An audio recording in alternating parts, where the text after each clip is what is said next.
বিশ্ব রাজনীতির আড়ালে চলছিল এক গোপন সামরিক সমঝোতা, যার প্রভাব পৌঁছে যেতে পারে সরাসরি যুক্তরাষ্ট্রের মূল ভূখণ্ড পর্যন্ত। ইরান ও উত্তর কোরিয়ার মধ্যে বহু বছরের গোপন ক্ষেপণাস্ত্র সহযোগিতার এমন চাঞ্চল্যকর তথ্য সামনে এনেছেন মার্কিন রাষ্ট্রবিজ্ঞান ও প্রতিরক্ষা বিশেষজ্ঞ ডক্টর ব্রুস বেস্টল জুনিয়র। তার দাবি, ইরানের আন্তঃমহাদেশীয় ব্যালিস্টিক মিসাইল বা আইসিবিএম কর্মসূচির নেপথ্যে রয়েছে উত্তর কোরিয়ার সরাসরি প্রযুক্তিগত সহায়তা।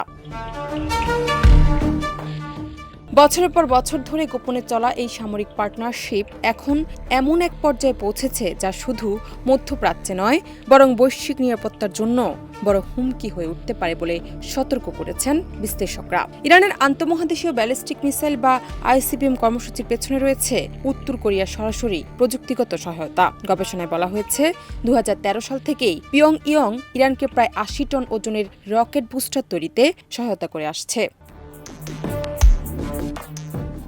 এমনকি 2015 সালে যখন বিশ্ব শক্তিগুলোর সঙ্গে ইরানের পারমাণবিক চুক্তি নিয়ে আলোচনা চলছিল, তখনও গোপনে তেহরানে পাঠানো হচ্ছিল রকেট প্রযুক্তির চালান। বিশ্লেষকদের মতে, উত্তর কোরিয়ার হাওয়াসাং 12 ও হাওয়াসাং 15 ক্ষেপণাস্ত্র ব্যবহৃত প্রযুক্তির অনুকরণেই ইরান তাদের নিজস্ব দূরপাল্লার ক্ষেপণাস্ত্র সক্ষমতা গড়ে তুলেছে।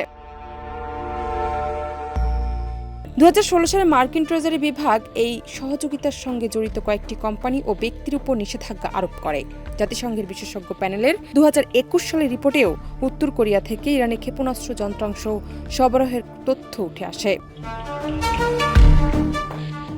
বিশ্লেষকদের সতর্ক বার্তা, যদি এই গোপন সহযোগিতা সত্যি হয়ে থাকে, তবে ইরান ও উত্তর কোরিয়ার এই সামরিক সমঝোতা শুধু মধ্যপ্রাচ্যে নয়, বৈশ্বিক নিরাপত্তা ব্যবস্থাকেও নতুন করে চ্যালেঞ্জের মুখে ফেলতে পারে।